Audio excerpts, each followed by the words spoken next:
All right. Welcome to the debate. We are going to be discussing restraints and seclusions.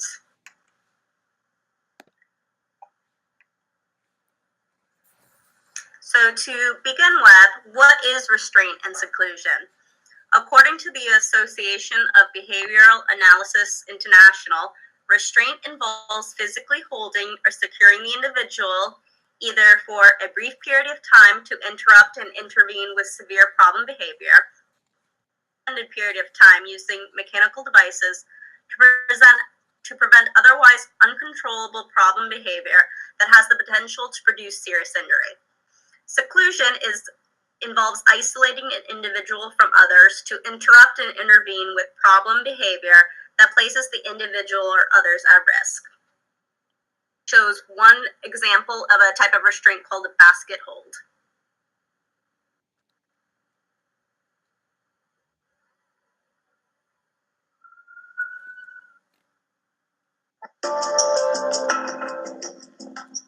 Place the aggressor in a bear hug. Grasp the aggressor's left wrist with your right hand. Grasp the aggressor's right wrist with your left hand. Pull the aggressor's wrists up under his upper arms, locking them in place. Turn your body to a 90-degree angle to the aggressor's body, side seam to back seam. Pull the aggressor slightly back against your own hip. Check the ABCs: airway, breathing, circulation, and behavior. Is it in control?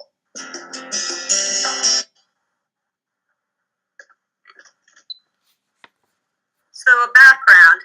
The use of restraints and seclusion has been widely used to deal with problem and violent behaviors in those with disabilities.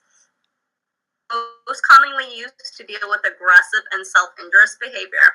While this method is used as a means of protecting the individual and others involved, it can often have negative impacts, not only on the client, but also on the individuals performing the restraints.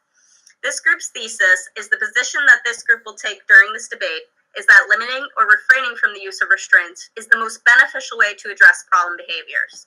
The use of restraints can have negative emotional and physical impacts on the client and those who issue the restraints. Interventions have shown a much more positive and healthy way to deal with these behaviors, and studies have also shown of limiting or not using restraints.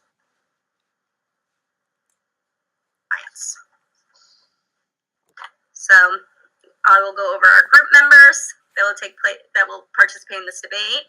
I'm Michaela, and I will be doing the intro and the conclusion, as well as monitoring the debate. Will you do the argument that using alternative interventions and treatment options is more beneficial than restraints and seclusion? Bridget will counter-argument, saying that safety to others in emergency situations is important. Shelby would counter-argument that certain behaviors warrant certain interventions.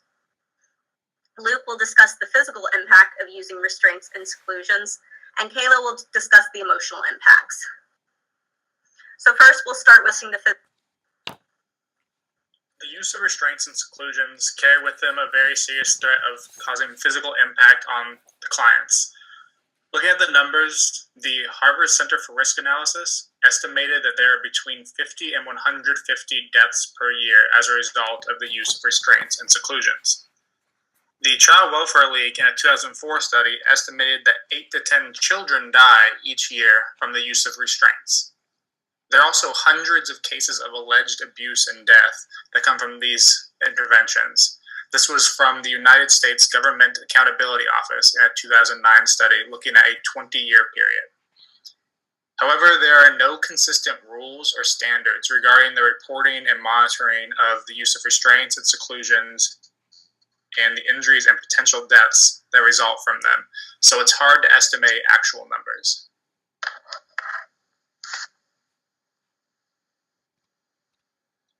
The main cause of death in restraints is asphyxia, which is an obstruction of the airway, so the client is no longer able to breathe. There are many times when clients in a restraint, such as a prone or supine or even basket hold, where their airways are blocked by pressure on their stomach or their throat, and staff often are not able to recognize when this has happened. So you have instances of a child dying from restraint because the staff didn't realize they had stopped breathing. There are also instances of cardiac arrest that result from restraints. There was a 16-year-old in New York who had been attacking staff, and he was placed into an 8-person restraint using excessive force, and as a result of this, he died of cardiac arrest. There are many injuries that can be sustained during restraints. These include broken bones, bites, bruises, scratches, among other things. And the most common cause of death in seclusion is the result of injuries that were sustained in the restraints, putting the child or the client into a seclusion. So how does this happen? Staff perform these high probability analyses and just makes these split-second decisions where they're looking at what is the most likely outcome when they're doing these reactive strategies for behaviors. So they don't really consider these low probability consequences such as death and injury. They're almost seen as not even being possible because they're so low probability that they're only concerned with what does it take to get the child to cease engaging in this behavior. You also have issues with budget limitations. Many companies aren't able to provide proper staff training. So when these staff aren't trained properly, you have issues like with the 16-year-old in New York whose staff were doing improv that led to his death. When staff aren't trained, they don't know how to properly implement these things and they can't do it safely. If it can't be done safely, then it shouldn't be done at all. There also is a lack of federal regulation regarding safety standards for restraints and seclusions in schools and in other facilities. And this is another issue.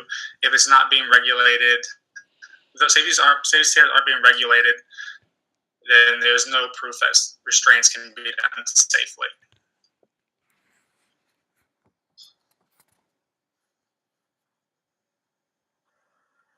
All right, so now the human will be Shelby. Actually, it's me, Bridget. I am going to talk about the safety of people who are around others who are engaging in self-injury or aggression towards others, and how restraint and seclusion can be beneficial for the safety of others and for themselves. Milani and Atal conducted a study looking into crisis management, restraint, and seclusion, spanning over 6 years.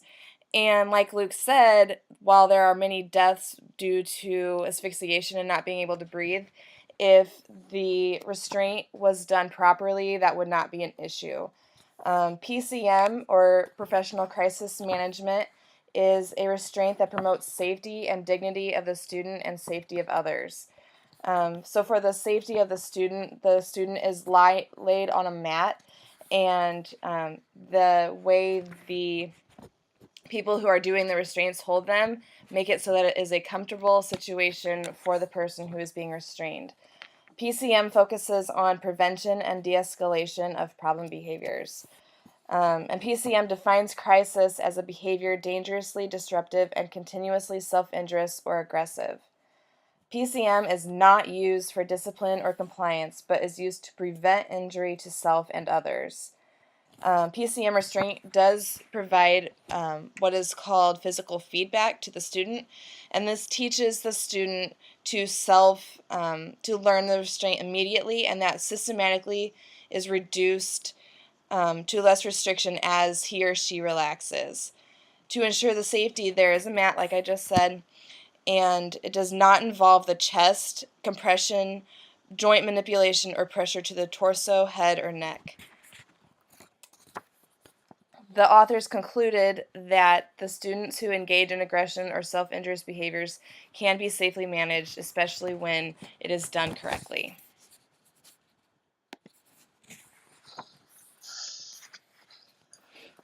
All right, and now Kayla will discuss the emotional impact of using restraints and seclusion. Yes, restraints, both physical and chemical, can negatively affect the emotions of the individuals involved in restraint, such as the person being restrained, the persons providing the restraint, and persons observing the restraint. BCBAs are to uphold and do no harm to individuals. A way to do no harm is to use the least restrictive measurements in the field. Likewise, one should be just and fair towards the client. For example, is the reactive measurement or the restraint fair towards the individual? Are individuals receiving adequate emotional support following the restraints? If restraints are needed, are staff appropriately trained to complete a safe restraint? In 2009, the article Achieving Restraint Free on an Inpatient Behavioral Health Unit set out to no longer use restraints and to be a restraint-free environment, shifting the culture within the facility. It was discovered through interviews that the emotional impact takes a toll on both the client, the person placing a restraint, and individuals observing. The cultural change displayed opinions of some of the medical employees at the facility. Some reported that they did not like seeing a restraint done, doing it themselves, and reported that the restraints can cause harm or even death to the patient that they witnessed. Williams' 2007 literature review, Restraint, Safety, and Analysis of Injuries Related to Restraint of People with Intellectual Disabilities, identified that restraints towards individuals with disabilities had not even 1986. In 1998, 142 deaths have been reported in the United States due to the use of restraints, along with the discovery of injuries ranging from mild to severe. Williams describes the use of behavioral and therapeutic programs as a more effective measurement than in crisis intervention and emergency intervention. A BCBA would need to consider the emotional consequences of using restraints that could result in injuries or death. Individuals receiving the restraint ultimately become victims of a trauma due to the restraints and are emotionally impacted from the actual physical impact of being held down or due to previous traumatic physical abuse in one's history. In Morin's 2013 article, Restraint and Seclusion, The Perspectives of Service Users and Staff Members, explored the psychological effects of individuals with disabilities who have underwent restraints along with their caregivers. Clients reported to have negative emotions toward the use of restraints. Individuals reported feeling of anger, sadness, anxiousness, being afraid, and tired. Staff members expressed feeling anxious, stressed, and disappointment. In 2010 article, Perspectives on the Experience of Being Physically Restrained, an integrated review of the qualitative literature discovered the following psychological impacts for persons involved or persons physically being restrained: humiliation, demoralization, dehumanization, violation of personal integrity, and imbalance of power with restraint, feeling powerless. All for the emotions. All right, and Shelby, would you like to counter that argument that certain behaviors warrant certain interventions? So I hear what you're saying about the the emotional impact that it has on the people who are involved with restraints and seclusion, but sometimes it is necessary to do this, especially in dangerous or emergency situations. That is the only time that restraint and seclusion should be used anyway. Trader et al. Conducted a single case review of a school district that has implemented restraint and seclusion with success. The participants of the study was a public school district, and they met the criteria for reporting the decrease of restraint and seclusion in the past 5 years. They had limited conditions in which restraint and seclusion were used. They implemented evidence-based practices, and they used a system of documentation / reporting the restraint to the students' educational team. And they used data for decision making. And they only used restraint and seclusion when there was risk to the student and or staff. And they served the general and special educational students. The authors interviewed the special education director for this public school district, and the authors found that restraint and seclusion were used, but they should only be used in dangerous situations in order to protect the student and or others from injury. The district came up with clear definitions of both restraint and seclusion and gave non-examples of both to know when you should and should not use restraint and seclusion. Additionally, there were clear rules of when both were used inappropriately, so they knew when not to use restraint and seclusion.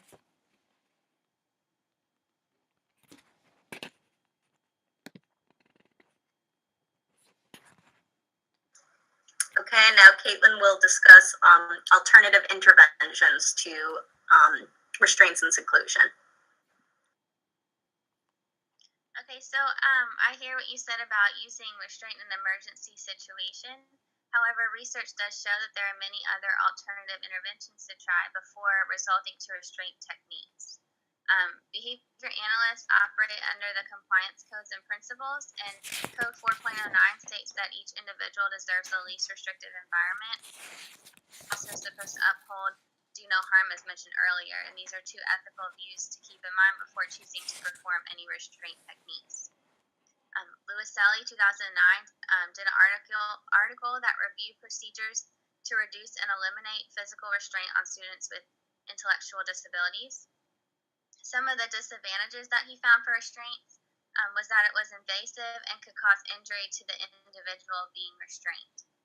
I've personally witnessed a situation where a professional restrained a student, and the restraint ended up provoking and increasing the aggressive behaviors. The individual became more aggravated.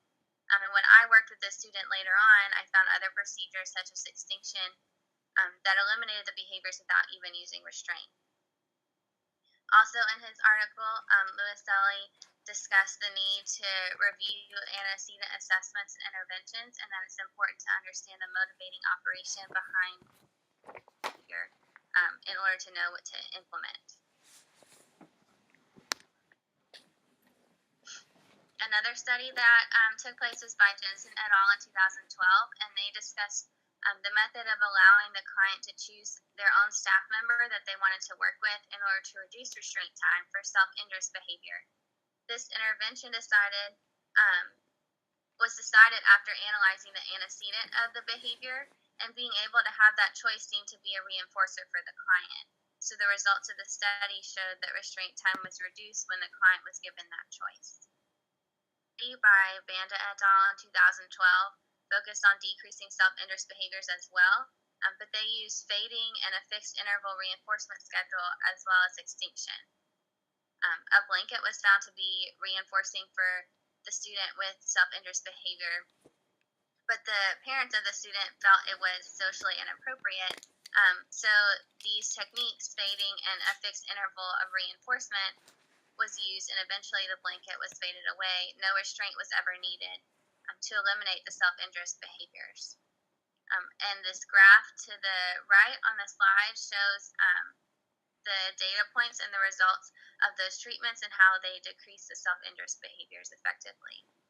So before jumping to conclusions of using restraint, it's important to consider the motivating operation of the behavior and other alternative treatments that might be more positively reinforced for the individual.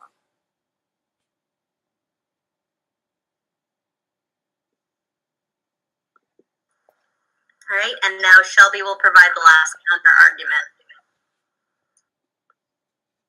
Caitlin, I hear what you're saying about not using restraints when not necessary, but Chaplin et al. Found that sometimes restraints are necessary and certain behaviors warrant certain restraints. They studied the number of incidents in an unlocked unit in London for 6 years. The participants in this study were 65 adults with disabilities. And the 8 behaviors they looked at were physical aggression, verbal abuse, property damage, elopement, theft, use of weapons, inappropriate behavior, and self-injurious behavior. During this 6-year time period, they found that less than half of the population on the unit were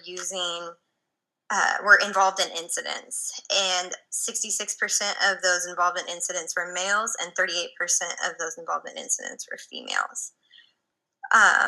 Of the 8 behaviors discussed on the previous slide, female clients were involved in higher rates of SIB and inappropriate behaviors, while males were involved in higher rates of all other the behaviors listed on the previous slide. Chaplin et al. Looked at the specific interventions that were most used when encountered with incidents on the unit, and de-escalation was most commonly used for verbal abuse, theft, and inappropriate behaviors. Physical restraints were used when a weapon was involved and when a client was being physically aggressive, and outside help was asked for when a client eloped. The study found that less restrictive interventions were more commonly used by staff on the unit. And as you can see from the picture below, restraints were used more often only with physical assault and weapons. Restraints are only used when necessary if there is a severe threat to the client or other clients or staff. Other interventions, such as de-escalation and asking for outside help, were more frequently used when the behavior did not warrant a restraint.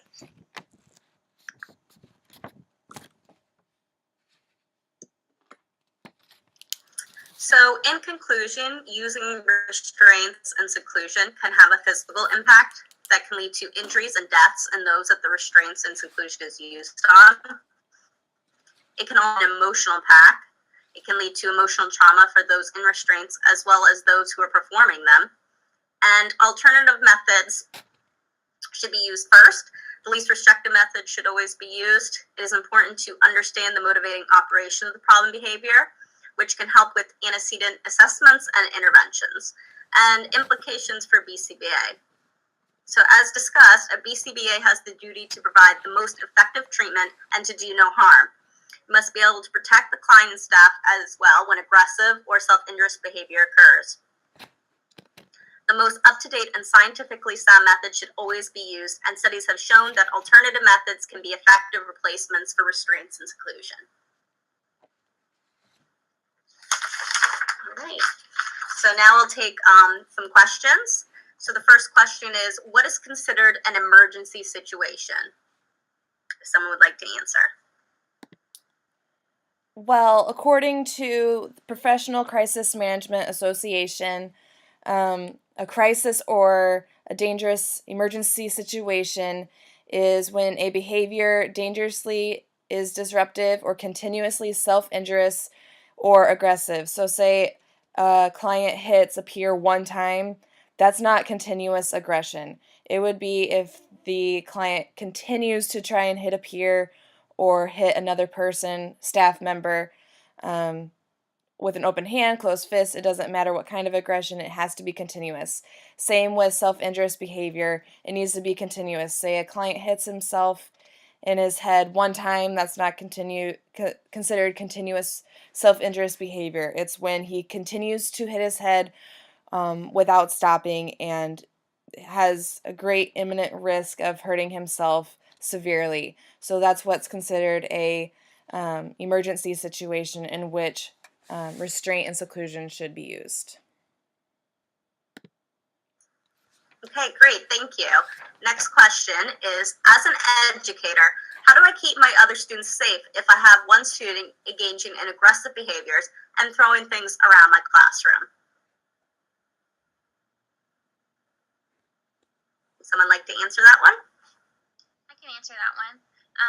As an educator myself, I've worked in a school for severe behaviors and have experienced children doing that in the classroom, throwing things around and getting very aggressive. Our protocol there was to have all the other students evacuate the classroom, especially if the child who's being aggressive and having those behaviors is taking up a lot of space and is moving around the room. We would evacuate all the other students, either send them to the hall with another adult, or we actually had a partner teacher across the hall that we would send them into her room with our parapros so that they could still be able to utilize small group instruction and things while myself as the educator, whoever the teacher is in there with the student who's having those behaviors.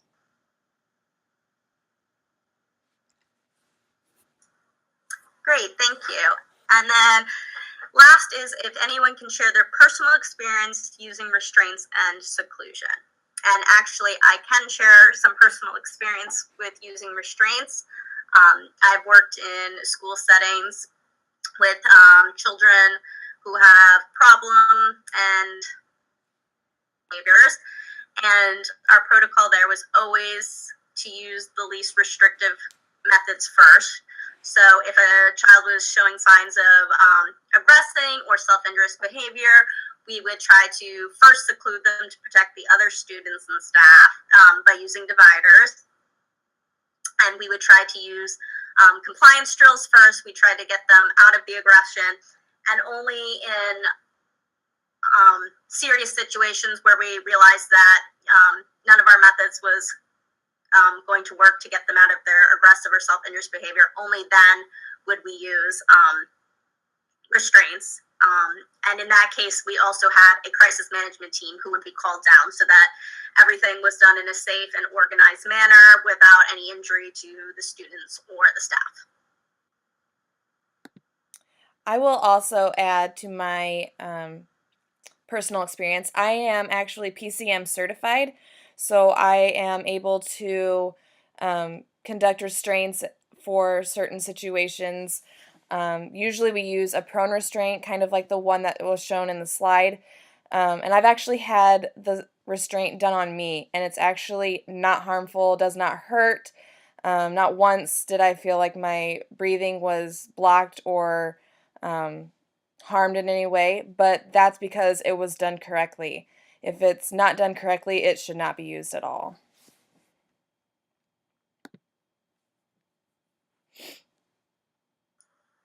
All right, so that is the end of our questions. Thank you for joining our debate tonight.